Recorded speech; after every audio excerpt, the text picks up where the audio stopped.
I sought a theme, and sought for it in vain. I sought it daily for 6 weeks or so. Maybe at last, being but a broken man, I must be satisfied with my heart. Although winter and summer till old age began, my circus animals were all on show. Those stilted boys, that burnished chariot, lion and woman, and the Lord knows what. That's a short one. So this is the first part of a three-part poem by Yeats called The Circus Animals' Desertion. I had thought about maybe trying to do the whole thing. It's about like 40, I think, 40-something lines in total, so it's like almost 3 sonnets worth. And I thought it would be a little too long for this kind of what I'm trying to do on this kind of weekly basis thing. So I'm going to do the 3 parts.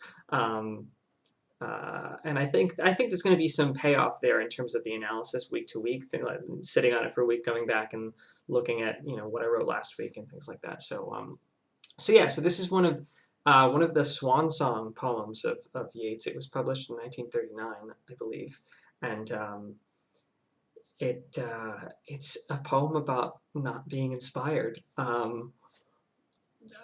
like explicitly reaching that point in life at the twilight of your life, when, especially for someone with a creative inclination or profession, if you've written 100 books, what more is there to say? And that I think is the question that I found myself thinking about reading this poem: is that a thing? Can you reach a point where you don't have anything more to say because there's nothing to say? Or is it just that you no longer want to say anything? I think your priorities shift as a human being. But I find it so ironic that that's the inspiration for this poem, is being in a drought of inspiration. And it takes a great poet like this to turn that into a gorgeous poem. The one thing I noticed in this poem that I think Yeats does really well is word repetition.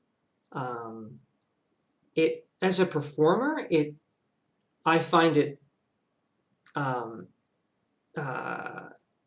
enjoyable puzzle to figure out, why am I repeating myself? Like, why not use a different word? I sought a theme and sought for it in vain. I sought. Like, there's something visceral about repeating yourself with insistence about a thing that you did, to, be looking and looking and looking, and you still nothing.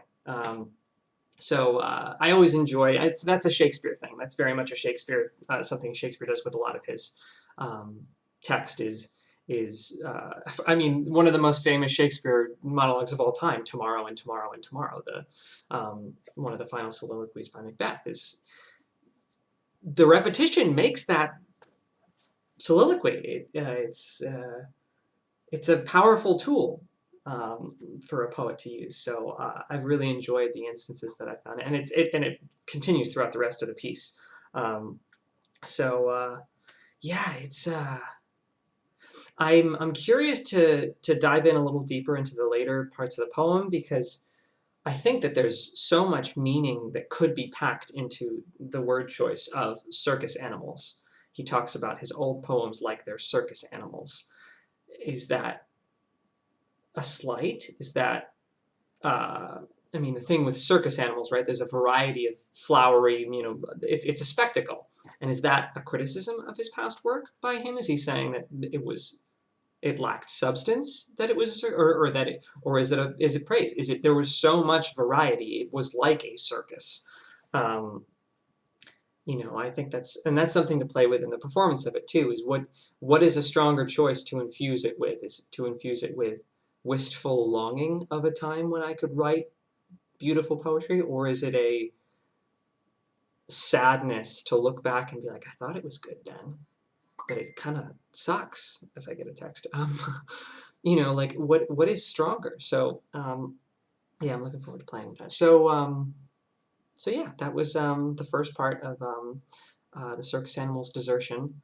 So I'll do part 2 next week, which is a bigger chunk. I want to say it's 3 stanzas of 8 lines, and then the last week is the final 8-line section. So yeah, I'll do that over the next couple of weeks, and I'm looking forward to it. All right, thanks for watching. Have a great Sunday.